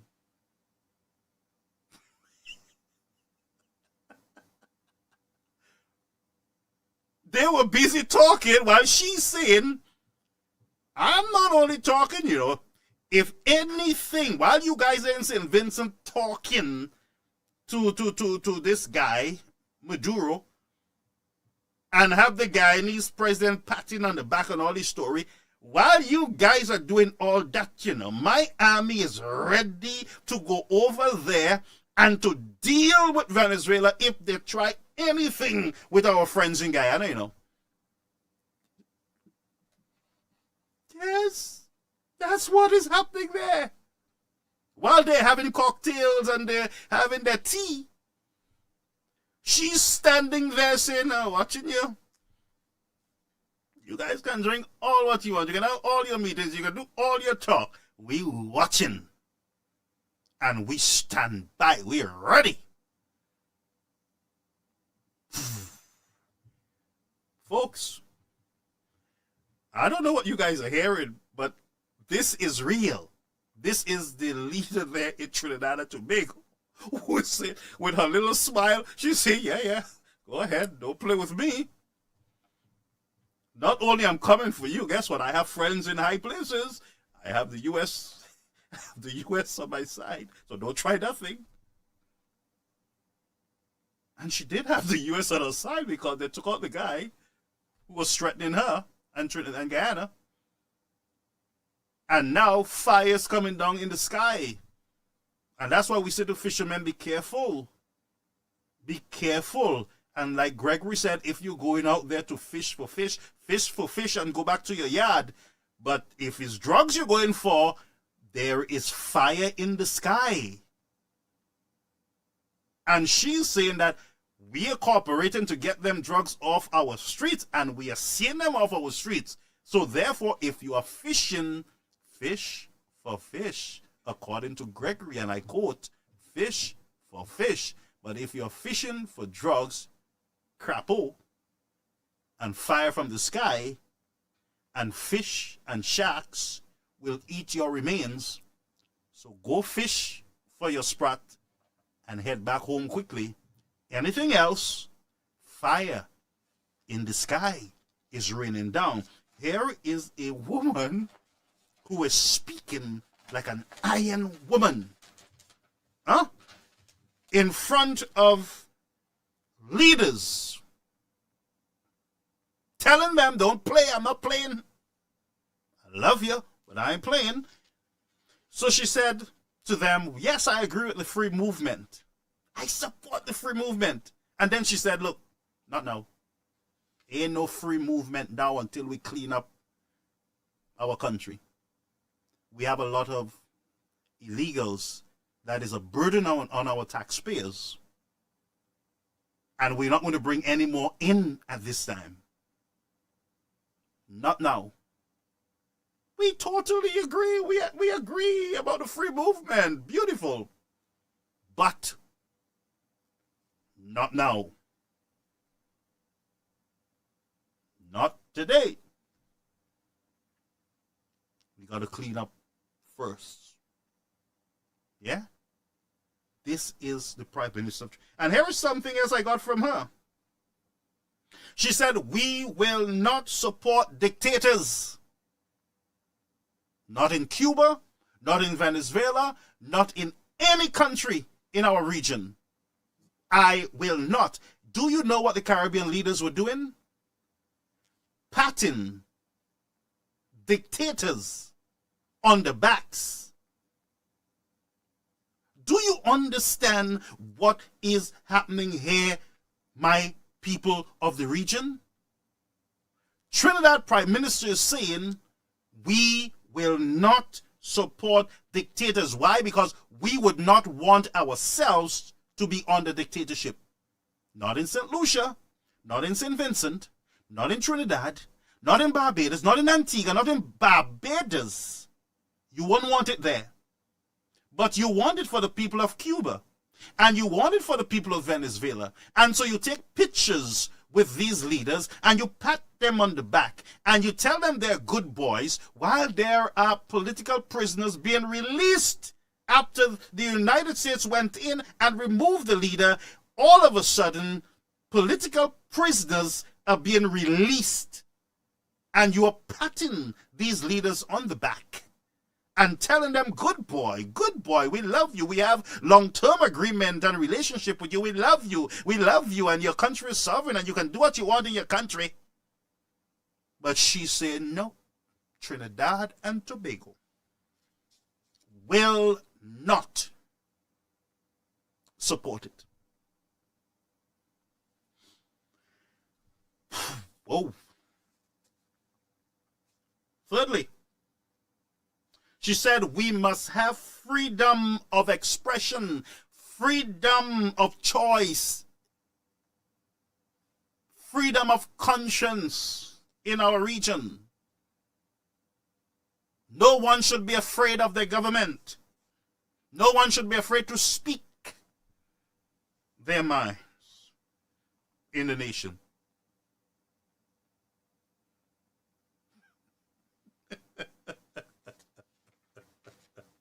So you can speak in the other countries, but Venezuela and Cuba, you can't speak.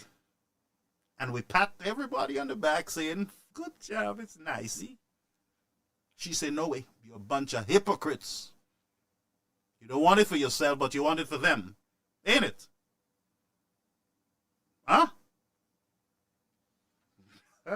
Look at trouble here from the Iron Lady. And finally, she said, we open a children's hospital in Trinidad for the region. Come on over. So not that she beat the fellas down and leave them, She said, look, I have something in Trinidad, We open a hospital there for the children. So it's available, it's for the Caribbean, the region. How about that?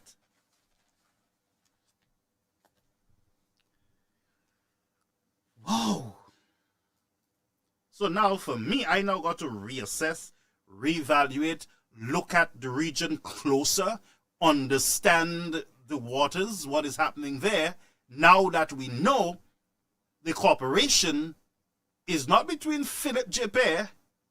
and the United States, it's between Trinidad and Tobago. and the United States. While our Caribbean boys club, the leaders are just singing kumbaya to whosoever come by with some aid. And therefore the pressure from the United States comes in and say, okay, you guys support Cuba? You better get the Cuban medical brigade out of your country. You're supporting it, right? You don't want it for your country, but you better get them out. Or else. That's what we're hearing now.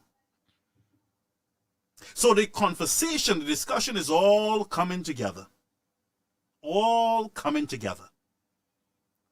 And I will say, friends, it is time for the talk to end.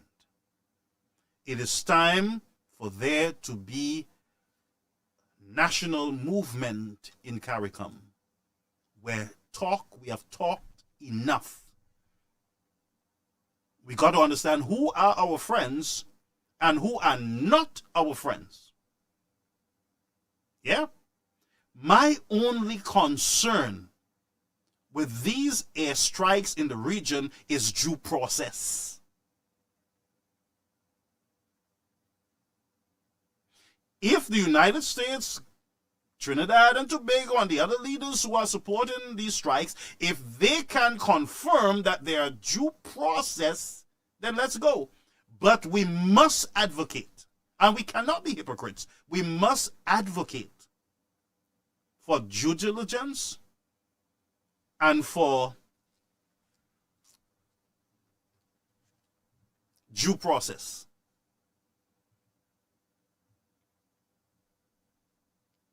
We can only do that, and you do that to avoid innocent fishermen being caught up in this fire squad, and then people cover it up and say to us, yeah, they were drug men. Where is the evidence?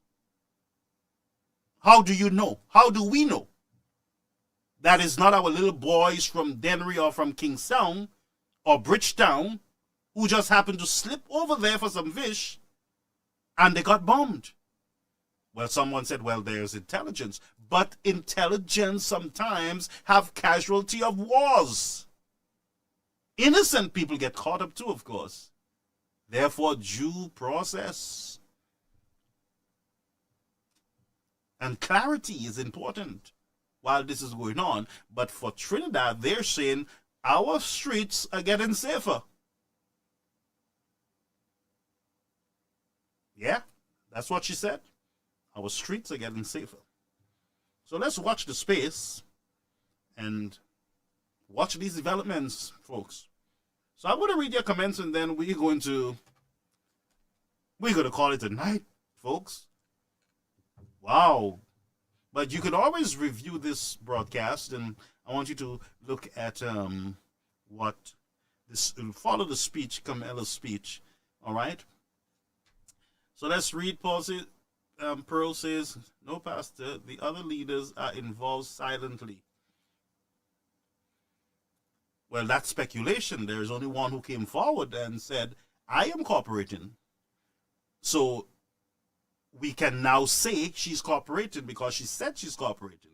But we did not hear that from the other leaders. Therefore, I think speculation stops. Yeah? Terrell says, one and some leaders in the Caribbean balling, putting people first. When one set of people feeling the pain and one set feeling good, that's not putting people first. Curtis, PGP is one.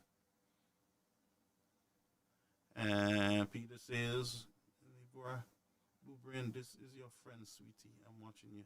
Okay, that person is having a personal talk. Jean Francis, she wasn't the one who sent Trump to bomb boats. She's trying to save people. Well, Jean France, we're not saying that she sent Trump, but there's cooperation. There is agreement in the process there. All right. So in her waters, in her region, in her area, she is cooperating with the United States to deal with the drugs, the guns, the human trafficking, and the threats over from Venezuela. So she clearly said that she's cooperating. She is, and she thanked them publicly for their efforts. She said also, remember, that her streets are safer. 200 and something less death in her country as a result of these activities.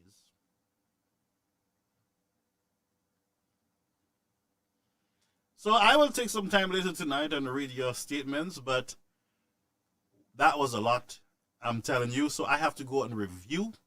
I have to basically wheel and come again because there's a whole lot that is unfolding at the same time. So right now, there's a shake-up at Caricom.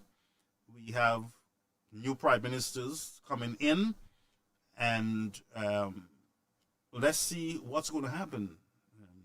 There's the warning from Kamla, who's saying, you guys have failed me. And I did it my way. And who vex lose? So again, I'm asking the fishermen, don't lose. If you're fishing, fish. If you are a drug trafficker, you're involved in narcotics and trafficking and all those things. Right now, if I were you, I would make my last wishes. I would write notes how I would like my flesh to be eaten by fish or burned by bombs. And that's it, because that's the options you have. You have the option of staying out of it or continue and suffer. But I'm calling for, due process. But what can I say? He started. The President of the United States, Donald Trump, is going to be addressing the nation's State of the Union. So, folks, it was nice being here with you. And so long. Bye-bye. What can I say, folks?